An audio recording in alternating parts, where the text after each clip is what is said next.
Saya memuji Tuhan, mengucap syukur oleh karena panitia menggagas adanya ibadah raya, ibadah bersama dari Persekutuan Mahasiswa Kristen se-Indonesia. Kebersamaan persekutuan beribadah kepada Tuhan sangat penting bagi kehidupan kita. Saya berdoa kiranya melalui ibadah raya ini, saudara-saudara diberkati dan juga diberi semangat oleh Tuhan untuk menjadi saksi-saksi yang diutus oleh Tuhan di tengah-tengah mahasiswa. Saat ini memang kita menghadapi persoalan pandemik Corona-19. Mari kita berdoa supaya Tuhanlah yang beracara. Tuhan yang akan memelihara bangsa kita, memelihara saudara-saudara semua di dalam menuntut ilmu. Saya doakan dan mari kita berdoa supaya pandemi COVID-19 ini segera berlalu dan saudara-saudara dengan penuh sukacita akan melanjutkan studi di kampus masing-masing. Selamat merayakan ibadah bersama. Selamat memuji Tuhan. Selamat berdoa. Kiranya Tuhan memberkati saudara melalui ibadah ini dan di dalam pelayanan-pelayanan selanjutnya. Terima kasih. Shalom JPMKI. Kami dari Universitas Kristen Maranatha Bandung, kami ingin mengajak teman-teman untuk beribadah bersama. Nah, untuk kenal lebih dekat lagi, teman-teman bisa menuliskan nama dan asal universitas teman-teman di kolom chat ya. Yuk teman-teman, sebelum mulai ibadah, kita mau berdoa, kita bersatu dalam doa. Tuhan Yesus, terima kasih Tuhan untuk berkat pernyataan Tuhan. Kami ada sampai hari ini semua itu karena berkat Tuhan. Tuhan, sebentar kami akan memulai ibadah kami dari awal, pertengahan hingga akhir. Tuhan yang pimpin jalan ibadah kami supaya ibadah kami ini dapat memulaikan nama Tuhan. Terima kasih Tuhan Yesus, dalam nama-Mu kami berdoa, mengucap syukur. Haleluya. Amin. Yang percaya dalam namanya ada kuasa, katakan haleluya.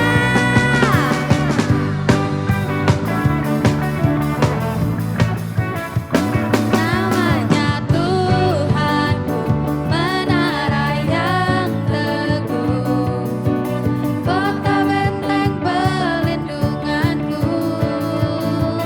Allah yang perkasa, Dia Bapa yang kekal, gunung batu keselamatanku. Sama-sama angkat tangan kita. Engkau yang termulia di bumi di surga, termasyhur perkasa selamanya.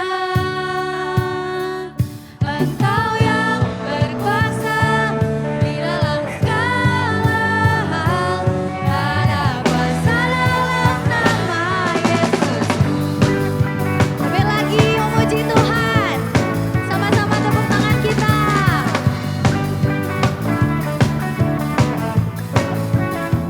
Namanya Tuhan, menara yang teguh, kota benteng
Kami mengundang teman-teman PMK yang rindu melayani, teman-teman bisa menghubungi nomor telepon di bawah ini ya. Yuk teman-teman, kita mau menyembah Tuhan. Kita mau sama-sama naikkan pujian ini. Dalam kondisi apapun, dalam situasi apapun, kita harus percaya kalau Tuhan Yesus selalu beserta dengan kita. Haleluya.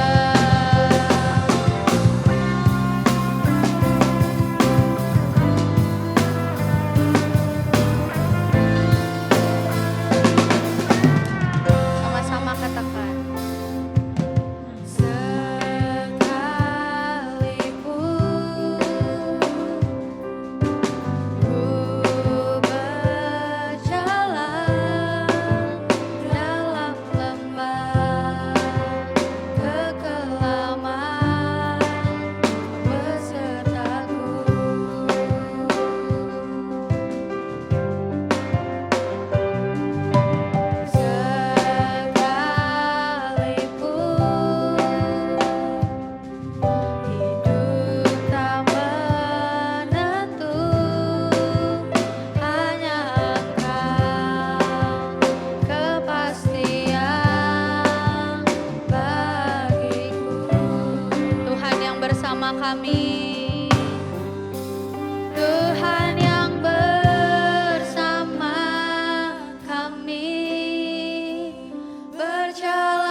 tidak takut Tuhan. Ku tak gentar, sebab Allah-Ku bersama kami. Tuhan yang bersama kami, berjalan bersama kami. Tangan-Mu yang pegang hidupku,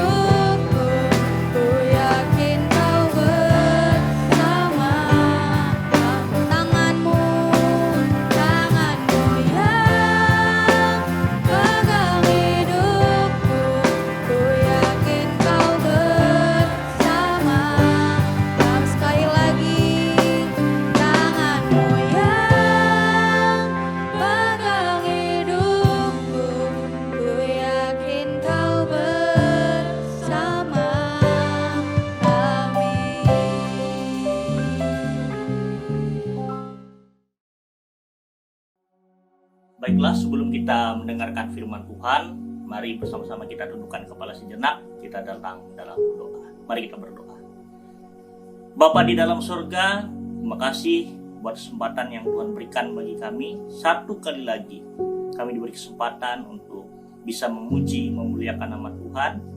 Dan jika sebentar kami akan mendengarkan firman Tuhan, Bapa, kiranya Engkau mengurapi hamba-Mu dan mengurapi kami sekalian, pakai mulut bibir lidah hamba-Mu, bahkan hati dan pikiran hamba-Mu kiranya dikuasai dari tempat yang maha tinggi. Biarlah roh Allah yang berdaulat atas hidup hamba-Mu, supaya benar-benar firman Tuhan yang disampaikan dapat memberkati kami sekalian. Kami senantiasa semakin hari semakin berharap hanya kepada Tuhan. Ini doa ucapan syukur, terima kasih dan permohonan kami. Kami sudah berdoa kepada Bapa di sorga, di dalam nama Tuhan Yesus Kristus. Kami sudah berdoa dan siap untuk pelajari kebenaran firman Tuhan. Haleluya, amin. Dari tempat yang sangat jauh mungkin dari tempat saudara ya, saya menyampaikan shalom kepada kita sekalian. Ya, puji Tuhan, terima kasih kepada JMPKI yang sudah memberikan kepercayaan kepada saya untuk dapat menyampaikan kebenaran firman Tuhan. Terima kasih kepada para pengurus yang sudah memberikan kesempatan yang luar biasa ini, sehingga saya bisa berbagi kebenaran firman Tuhan kepada kita sekalian. Perkenalkan, nama saya Sion Saputra. Saya adalah seorang dosen di salah satu sekolah tinggi teologi di Indonesia ini, tepatnya di Surabaya, ya, STT Tabernakel Indonesia Surabaya. Usia saya pada bulan Juni kemarin baru genap 24 tahun. Jadi kita kira-kira masih seumuran lah ya. Jadi mungkin saya akan panggil teman-teman aja supaya lebih nyaman, supaya lebih enak ya. Puji Tuhan, tema yang diberikan kepada saya pada hari ini adalah kuasa Tuhan di tengah ketidakpastian dunia. Ya, kuasa Tuhan di tengah ketidakpastian dunia. Saudara-saudaraku yang dikasihi oleh Tuhan, teman-teman sekalian, rekan-rekan mahasiswa, mahasiswi Kristen se-Indonesia, berbicara mengenai ketidakpastian dunia. Ketidakpastian dunia ini selalu bisa membuat kita khawatir dengan berbagai macam cara yang ia lakukan. Sehingga kita bisa menjadi takut, panik, gelisah, dan lain sebagainya. Salah satu contohnya kita mendapatkan ketidakpastian mengenai pandemi ini. Kita tidak tahu kapan pandemi ini akan berakhir. Belum lagi masalah yang lainnya seperti PHK, ya, sosial, ekonomi, politik, dan lain sebagainya. Belum lagi sebagai mahasiswa harus mikirkan tugas-tugas, deadline, dan lain sebagainya. Bagaimana skripsi, bagaimana menyelesaikan kuliah, bagaimana studi untuk penyelesaian kuliah. Atau mungkin setelah kuliah bagaimana tentang pekerjaan kita. Atau mungkin sudah ada yang mulai gelisah memikirkan tentang jodohnya. Banyak yang bisa membuat kita khawatir. Kekhawatiran, ketakutan, dan kegelisahan membuat kita bagaikan seperti perahu kecil yang ada di tengah-tengah ombak laut yang sedang mengamuk. Hal ini menggambarkan bahwa kita sesungguhnya tidak mampu untuk berjalan sendiri. Oleh sebab itu, kita membutuhkan kuasa Tuhan di tengah-tengah ketidakpastian dunia ini. Nah, sekarang pertanyaannya, bagaimana caranya supaya kita bisa mengalami kuasa Tuhan di tengah ketidakpastian dunia? Kita buka Alkitab kita dari Mazmur pasal yang ke-62. Mazmur pasal yang ke-62, ayat yang kedua sampai dengan ayat yang ketiga. Mazmur 62, ayat yang kedua sampai dengan ayat yang ketiga. Beginilah firman Tuhan. Hanya dekat Allah saja aku tenang. Daripadanya lah keselamatanku. Hanya dialah gunung batuku dan keselamatanku. Kota bentengku, aku tidak akan goyah. Saudara-saudara sekalian, pengalaman Daud ini ia tulis dengan begitu sungguh-sungguh untuk disampaikan secara khusus kepada kita pada saat hari ini. Yang pertama, supaya kita bisa mengalami kuasa Tuhan di tengah ketidakpastian, dari teks yang kita baca ini ialah mendekatkan diri kepada Tuhan. Daud benar-benar mengalami bagaimana ketika ia mendekatkan dirinya kepada Tuhan, di situ ada ketenangan terjadi. Saudara, ketika kita sedang menghadapi berbagai macam permasalahan di dalam kehidupan kita memerlukan yang namanya ketenangan. Kenapa kita perlu yang namanya ketenangan? Ketika kita tenang, maka kita bisa melihat solusi-solusi yang ada dalam menghadapi permasalahan. Namun ketika kita sedang tidak tenang, ketika kita sedang panik, maka kita akan kesulitan untuk melihat solusi-solusi yang ada di sekitar kita untuk menyelesaikan permasalahan kita. Sebagai contoh teman-teman, kalau teman-teman ingat di kitab Injil, khususnya Injil-Injil Sinoptik, ada satu cerita ketika Tuhan Yesus menyuruh murid-muridnya mendayung perahu terlebih dahulu, sedangkan ia tinggal untuk berdoa. Jadi itu ceritanya setelah kematian Yohanes Pembaptis, seorang saudara dari Tuhan Yesus, bahkan sahabat dalam melayani, rekan sekerja istilahnya gitu ya dalam pelayanan. Setelah meninggal si Yohanes Pembaptis ini, Tuhan Yesus itu pengen menyendiri. Tetapi pada saat itu orang berbondong-bondong mendatangi dia. Ada yang ingin disembuhkan, ada yang ingin mendengarkan pengajarannya. Sehingga sampai suatu sore mereka belum juga pulang. Dan pada saat itu teman-teman, kalau teman-teman ingat, Tuhan Yesus mengadakan mujizat ya, dengan memberi makan 5.000 orang laki-laki. Itu kalau tidak salah di Matius pasal 13-14. Nah, setelah selesai memberi makan, sekali lagi Tuhan Yesus ingin menyendiri. Ingat tadi menyendiri karena ia betul-betul merasa sedih kehilangan seorang Yohanes Pembaptis. Akhirnya Yesus menyuruh murid-muridnya mendahului dia. Jadi murid-muridnya mendayung perahu. Nah, kira-kira di tengah-tengah perjalanan, Alkitab mencatat 2-3 mil jauhnya. Teman-teman bisa hitung sendiri 1 mil itu berapa kilometer. Kalau tidak salah sekitar totalnya itu 2-3 mil itu kalau tidak salah sekitar 4,5 kilometer. Kira-kira kurang lebih seperti itu. Mereka mendayung. Artinya apa? Sudah jauh dari orang-orang. Sudah jauh dari pemukiman. Artinya apa? Tidak ada tempat berharap. Bahkan kalau kita teliti ayat itu, dikatakan bahwa saat itu sedang pagi-pagi benar. Kalau di tempat kita sekitar jam 3 subuh. Ya, kalau Alkitab berkata itu jam 3 malam. Artinya apa? Benar-benar tidak ada orang, tidak ada tempat berharap. Datanglah angin sakal sehingga membuat ombak yang membahayakan nyawa mereka. Akibatnya apa? Mereka tidak tenang. Mereka panik, mereka gusar, mereka gelisah. Waktu itu Tuhan datang ingin menolong mereka. Tuhan datang berjalan di atas air ingin menolong mereka, ingin menjadi solusi bagi mereka. Tetapi apa yang terjadi? Ya. Tuhan yang datang sebagai solusi bagi mereka, karena mereka tidak tenang, akhirnya ya, Tuhan yang datang sebagai solusi, mereka kira Tuhan itu adalah masalah yang baru bagi mereka. Ketika mereka tidak tenang, mereka berkata, itu hantu. Padahal itu Tuhan. Tuhan dan hantu hampir beda-beda tipis ya. Tuhan, hantu. Begitulah keadaannya ketika kita tidak tenang. Maka kita tidak akan bisa melihat solusi yang ada di sekitar kita. Oleh sebab itu, ketika kita sedang menghadapi ketidakpastian dunia, ketika kita sedang menghadapi gelombang, gejolak, ombak yang terjangkan pada kita oleh dunia, kita perlu yang namanya ketenangan.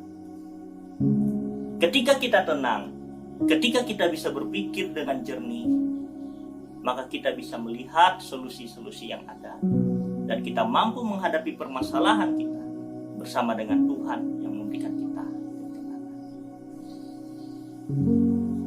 Oleh sebab itu, mari kita belajar sama-sama untuk mendekatkan diri kepada Tuhan ketika kita menghadapi berbagai macam permasalahan. Permasalahan apa saja yang membuat engkau khawatir, yang membuat engkau gelisah? Mungkin permasalahan ekonomi, mungkin masalah perkuliahan, mungkin masalah percintaan, apa saja membuat hatimu gelisah, gundah gulana. Datang kepada Tuhan, dekatkan diri kepada Tuhan.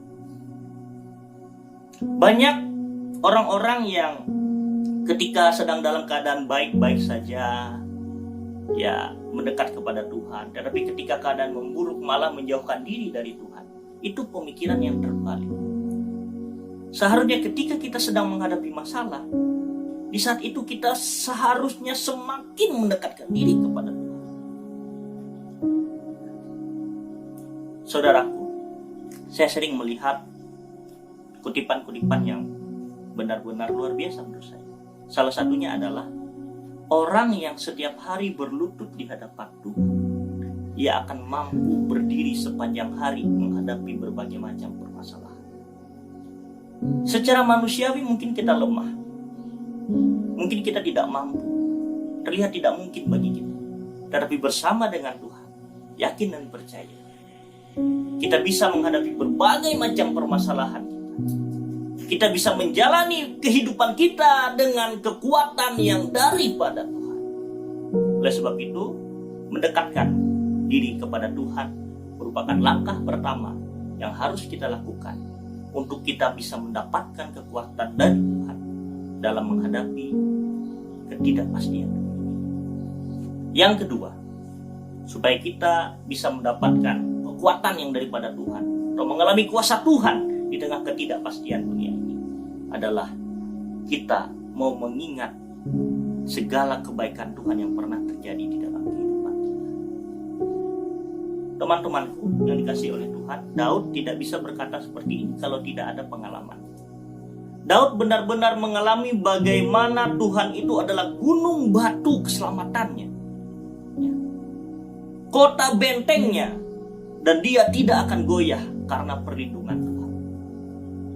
Kalau saya boleh ceritakan singkat tentang pribadi Daud ini benar-benar luar biasa. Saudara-saudara bisa bayangkan, dari sejak kecilnya, Daud ini sudah diincar nyawanya. Oleh siapa? Oleh bapaknya sendiri. Mungkin teman-teman merasa, kok bisa sih? Atau mungkin ada yang baru dengar, wah ngawur nih. Ada sebuah catatan yang tidak tertulis di Alkitab. Ada sebuah catatan yang mencatat bahwa kisahnya gini. Jadi si Isai, bapaknya Daud, itu suatu ketika sedang berantem sama istrinya. Sehingga akhirnya mereka harus pisah kemah. Ingat, kalau di konteksnya kita kan pisah ranjang. Pada saat itu mereka pisah kemah. Nah, sebagai seorang laki-laki yang membutuhkan kebutuhan biologis gitu ya, si Isai memanggil gundiknya, gundik dari istrinya itu, budak dari istrinya, untuk menemaninya pada malam hari itu. Nah, ingat teman-teman, pada zaman dulu tidak ada lampu PLN ya, dan saat itu mereka tinggal di tenda yang kalau ada lampu di dalam, orang dari luar bisa melihat apa yang dilakukan orang yang di dalam. Nah, sehingga ketika orang-orang pada zaman itu ingin melakukan hubungan suami istri, ya, lampunya harus dimatikan, obornya atau apa mungkin pelita ya pada zaman itu dimatikan supaya orang di luar tidak bisa melihat apa yang terjadi di dalam. Makanya teman-teman mungkin kalau teman-teman ingat ketika si Yehuda berhubungan dengan Tamar menantunya, dia nggak kenal menantunya. Karena apa? Kondisi gelap. Terus juga kalau teman-teman ingat si Yakub, padahal waktu itu kan Yakub mau menikahi si Rahel, tapi orang tuanya si Rahel ini malah memberikan kakaknya Rahel kepada si Yakub pada malam itu, yaitu si Lea. Waktu pagi-pagi si Yakub bingung, loh kok bukan si Rahel, malah si Lea. Kenapa? Karena kondisinya gelap ya. Karena harus gelap, kalau nggak gelap kan orang luar bisa lihat. Nah, pada saat itu karena kondisi gelap, si gundiknya istrinya Isai ini ceritanya, dia karena merasa segan pada nyonyanya, dia keluar diam-diam dari kemah itu, lalu dia memasukkan nyonyanya diam-diam ke dalam kemah si Isai. Akhirnya si Isai melakukan hubungan suami istri dengan istrinya sendiri, yang disangkanya ini adalah budaknya atau gundiknya. Dia tidak tahu kalau dia saat itu sedang melakukannya dengan istri. Singkat cerita, istrinya hamil, mengandunglah seorang anak yang bernama Daud. Dari sejak kandungannya, si Isai berpikir, ini anak siapa ini? Anak haram ini. Sampai si Daud lahir. Daud dianggap sebagai anak haram oleh si Isai. Padahal dia tidak tahu itu sebenarnya anaknya. Anak kandungnya, darah dagingnya. Nah, makanya ketika si Samuel ingin menahbiskan seorang raja, ya, Daud tidak diajak. Hanya kakak-kakaknya Daud yang diajak. Kemana Daud? Daud disuruh menjaga kambing domba. Kakak-kakaknya diikutkan ke acara pesta. Si Daud menjaga kambing domba. Jangan berpikir menjaga kambing domba itu pekerjaan mudah. Menjaga kambing domba itu tantangannya kematian. Ingat ketika Daud menceritakan kepada Saul, ketika dia menjaga kambing domba, musuhnya itu siapa? Beruang, singa, serigala, ya, begitu-begitulah, teman-teman tahu. Padahal yang dijaganya berapa? 2-3 ekor, gak banyak. Padahal si Isai ini orang yang kaya raya. Mereka punya penjaga. Tetapi kenapa Daud disuruh menjaga kambing 2-3 ekor itu? Supaya Daud mati dihantam singa, dihantam serigala, dihantam beruang. Itu keinginannya si Isai. Membunuh secara halus gitu ya. Bahkan ketika, kalau teman-teman lihat di kitab Samuel itu seru. Waktu terjadi peperangan antara orang Israel dan Filistin, 3 kakak-kakak Daud itu menghadapi peperangan. Saudara ingat, Daud itu mereka ada 8 bersaudara ya. 3 ikut berperang, sisa 5. Ingat, Daud itu anak bungsu. Siapa yang disuruh bapaknya untuk mengantarkan bekal, menanyakan kabar ketiga saudaranya ini, ketiga saudara tertuanya ini? Daud, yang paling bungsu. Padahal masih ada 4 anak yang lain yang lebih besar dari Daud. Padahal bapaknya tahu saat itu terjadi peperangan. Bisa saja panah nyasar, ya, tombak nyasar. Peperangan yang mempertaruhkan nyawa taruhannya. Tetapi yang disuruh siapa? Daud. Supaya apa? Supaya disengaja Daud ini supaya mati. Begitu ceritanya. Dari kecil Daud sudah diinginkan mati oleh bapaknya sendiri. Setelah dia besar, dewasa, dia menikah. Ya, kalau teman-teman ingat, dia sudah dewasa pun, kematiannya pun diingin oleh siapa? Oleh mertuanya sendiri, si Saul. Si Saul, mertuanya Daud, mau membunuh Daud. Tetapi sekali lagi dilindungi oleh Tuhan.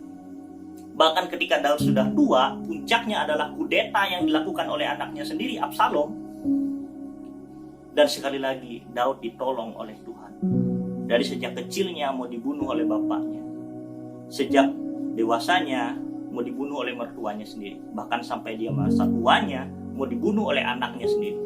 Belum lagi terhitung musuh-musuh Daud yang lain. Tetapi dari semuanya itu Tuhan melepaskan Daud, sehingga Daud bisa menulis, hanya dekat Allah saja aku tenang, daripadanya lah keselamatanku. Keselamatan Daud datangnya dari Tuhan. Hanya Tuhan gunung batuku, hanya Tuhan kota bentengku, aku tidak akan goyah. Karena Tuhan ada di dalam hidupku, karena Tuhan yang menyertai aku. Teman-teman, masalah apa yang kita hadapi saat ini? Percayakan semuanya kepada Tuhan. Dan ingat, seperti Daud tidak pernah melupakan kebaikan Tuhan. Sehingga sepanjang hidupnya Daud bisa percaya kepada Tuhan. Teman-teman sekalian, jangan pernah kita lupakan kebaikan Tuhan di dalam hidup kita. Ketika kita menghadapi masalah, coba ingat lagi. Kalau Tuhan dulu sudah pernah menolong kita, maka sekarang Tuhan pasti sanggup menolong kita. Amin. Sampai kapanpun, Ibrani 13 ayat 8, Tuhan Yesus itu tidak pernah berubah.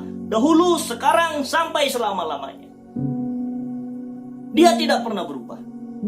Tidak pernah berubah. Apapun keadaan kita, ingat bahwa Tuhan itu baik dalam hidup kita. Makanya Rasul Paulus di dalam Filipi dia berkata, coba kita buka dulu. Filipi pasal yang keempat. Filipi pasal 4 ayat yang ke-6. Janganlah hendaknya kamu khawatir tentang apapun juga, perhatikan, tetapi nyatakanlah dalam segala hal keinginanmu kepada Allah, dalam doa dan permohonan dengan ucapan syukur. Kita tidak akan bisa mengucap syukur kalau kita melupakan kebaikan Tuhan. Jangan hanya karena satu masalah. lalu kita melupakan beribu-ribu kebaikan Tuhan yang sudah Tuhan kerjakan di dalam hidup kita. Kalau kita bisa mengingat kebaikan Tuhan, maka kita bisa bersyukur dan kita semakin percaya kepada Tuhan. Ketika kita percaya kepada Tuhan, kita mendekatkan diri kepada Tuhan, ada ketenangan di dalam hidup kita, maka kita diberi kemampuan, diberikan kekuatan untuk menghadapi berbagai macam permasalahan. Berupa apa ketenangan itu? Kita lanjut di Filipi ini masih. Ayat yang ke-7. Damai sejahtera Allah yang melampaui segala akal akan memelihara hati dan pikiranmu dalam Kristus Yesus. Damai sejahtera itu Tuhan berikan kepada kita sehingga ada ketenangan di dalam hidup kita. Sehingga kita bisa melihat solusi-solusi yang telah ada di sekitar kita. Dan oleh pertolongan Tuhan kita diberi kemampuan untuk menghadapi permasalahan kita. Ayat terakhir di ayat yang ke-13. Ya, setelah kita dapat damai sejahtera yang daripada Tuhan ketika kita berserah kepada Tuhan, apa yang terjadi? Ayat 13. Segala perkara dapat kutanggung di dalam Dia yang memberikan kekuatan kepadaku. Amin. Puji Tuhan. Saudara-saudaraku yang dikasihi oleh Tuhan, di tengah-tengah ketidakpastian dunia ini, mari kita belajar senantiasa untuk mendekatkan diri sepenuhnya kepada Tuhan. Jangan menjauhi Tuhan. Jangan. Kita tidak mampu, kita tidak kuat untuk berjalan sendiri. Kita butuh Tuhan. Jangan tinggalkan Tuhan. Tangan Tuhan selalu terbuka menanti kita. Oleh sebab itu, dekatkan diri kepada Tuhan, supaya kita bisa mendapatkan ketenangan. Dan jangan pernah melupakan kebaikan Tuhan. Kalau Tuhan sudah pernah menolong kita di masa-masa yang lalu, yakin dan percaya, ketika kita menghadapi masalah sekarang ini, ketidakpastian sekarang ini, Tuhan pasti sanggup menolong kita. Kuasa Tuhan dapat kita alami di tengah-tengah ketidakpastian dunia ini. Tatkala kita mau mendekatkan diri kepada Tuhan dan tatkala kita mau mengingat-ingat kebaikan Tuhan, tidak pernah melupakan kebaikan Tuhan. Sehingga dengan demikian kita dapat percaya sepenuhnya kepada pertolongan Tuhan. Dan pertolongan Tuhan pasti tepat pada waktunya bagi kita sekalian. Puji Tuhan. Tuhan memberkati firman-Nya. Kita akan tundukkan kepala sekali lagi. Kita datang dalam doa. Mari kita berdoa. Bapa di dalam surga, kami ucap syukur buat firman yang sudah kami dengar. Meteraikan firman-Mu di dalam kehidupan kami, sehingga kami sekalian dapat menghadapi ketidakpastian dunia ini dengan kuasa dan pertolongan yang datangnya daripada Tuhan. Terima kasih Bapa di dalam surga. Terima kasih. Berkati teman-teman mahasiswa dimanapun mereka berada di seluruh Indonesia ini. Kiranya Engkau yang menuntun langkah kehidupan mereka, menopang setiap kehidupan mereka, sehingga mereka senantiasa berjalan di dalam kebenaran Tuhan. Berkati masa-masa studi mereka di dalam Tuhan, kiranya Tuhan tolong Engkau yang menyertai dengan segala kebutuhan-kebutuhan mereka. Kami percaya Tuhan sudah mencukupkan. Jika mungkin ada anak-anak Tuhan yang sedang dalam permasalahan pada saat ini, hamba berdoa kiranya Tuhan memberikan jalan keluar bagi mereka sekalian, mampukan mereka untuk bisa tetap mendekatkan diri kepada Tuhan dan tidak pernah melupakan kebaikan Tuhan, sehingga mereka dapat merasakan jamahan kuasa Tuhan di dalam hidup mereka yang memampukan mereka untuk melewati masalah apapun juga di dalam dunia ini. Terima kasih Bapa di dalam surga. Terima kasih orang tua mereka, kiranya juga Tuhan yang memberkati masa depan mereka. Kiranya Tuhan yang menolong, Engkau menyertai dan memberkati, sehingga kehidupan mereka terjamin di dalam Tuhan. Masa depan mereka terjamin bersama dengan Tuhan. Terima kasih Bapa di dalam surga. Terima kasih. Berkati JMPKI supaya dapat menjadi wadah yang senantiasa memberkati anak-anak, sehingga dengan demikian kehidupan anak-anak Tuhan, mahasiswa-mahasiswi seluruh Indonesia dapat diberkati oleh Tuhan dan dapat menjadi berkat bagi lingkungan mereka. Terima kasih Bapa di dalam surga. Terima kasih. Ini doa ucapan syukur. Terima kasih dan permohonan kami. Kami sudah berdoa kepada Bapa di surga. Kami berdoa di dalam nama Tuhan Yesus Kristus, Tuhan dan Juru Selamat dalam kehidupan kami. Kami sudah berdoa dan ucap syukur. Haleluya. Haleluya. Amin. Tuhan Yesus memberkati. Shalom. Shalom saudara-saudaraku yang dikasihi oleh Tuhan Yesus Kristus. Mari kita berdoa tentang pekerjaan, pendidikan, kesehatan, dan keluarga, serta untuk sahabat kita atau teman kita yang belum mengenal kasih Tuhan. Mari kita berdoa, mari kita pejamkan mata dan berdoa. Bapa kami yang di dalam kerajaan surga, dikuduskanlah namamu, datanglah kerajaanmu, jadilah kehendakmu di bumi seperti di surga. Bapa, berkatilah kami apapun yang menjadi usaha kami, menjadi pekerjaan kami ya Bapa. Biarlah para malaikatmu ya Bapa juga untuk turun tangan memberkati kami dari sebelah timur, barat, utara, selatan, dan berbagai manapun juga ya Bapa. Kau datangkanlah berkat-berkat-Mu untuk kami ya Bapa. Serta ya Bapa, Kau berkati kami dalam pendidikan kami, dalam perkuliahan kami ya Bapa. Kau berkati kami, berkati hikmat marifat-Mu, akal budi-Mu, serta pewahyuan yang daripadamu. Serta berkati kami kesehatan, kekuatan di sepanjang hari, di sepanjang waktu ya Bapa, agar kami selalu bisa memuji dan memuliakan nama-Mu. Serta berkati keluarga kami ya Bapa, yang jauh maupun yang dekat ya Bapa. Berkati keluarga kami, orang tua kami maupun saudara-saudara kami dimanapun berada. Serta berkati sahabat-sahabat kami maupun sahabat kami yang belum mengenal kasih-Mu ya Bapa. Bapa, pakailah kehidupan kami sebagai alat-Mu untuk menjangkau atau menjaring sahabat-sahabat kami ya Bapa, agar sahabat kami mau menerima Engkau sebagai Sang Juru Selamat serta diselamatkan oleh-Mu ya Bapa. Terima kasih ya Bapa, di dalam nama Tuhan Yesus Kristus hamba telah berdoa. Amin. Mari kita sama-sama menutup ibadah kita siang hari ini. Mari kita angkat tangan kita fokuskan hati kita kepada Tuhan. Tuhan memberkati engkau dan melindungi engkau. Tuhan menyinari engkau dengan wajahnya dan memberi engkau kasih karunia.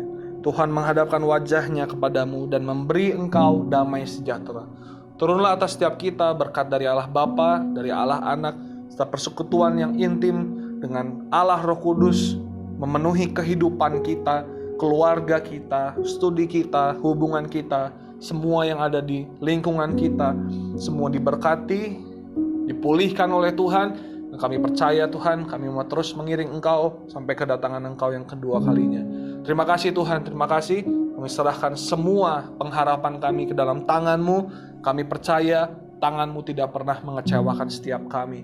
Kau memberkati segenap organisasi JPMKI Tuhan yang ada di dalamnya Tuhan. Kami percaya visi misinya Tuhan semua diberkati oleh Tuhan. Dan biarlah setiap mereka boleh selalu punya visi yang daripada Tuhan, supaya komunitas ini boleh menjangkau lebih banyak jiwa lagi untuk sama-sama radikal di hadapan Engkau Tuhan. Terima kasih Tuhan, terima kasih. Kami serahkan semuanya ke dalam tangan-Mu. Kami tutup ibadah siang hari ini hanya di dalam nama Tuhan Yesus Kristus. Kami sudah berdoa ucap syukur, sama-sama katakan amin.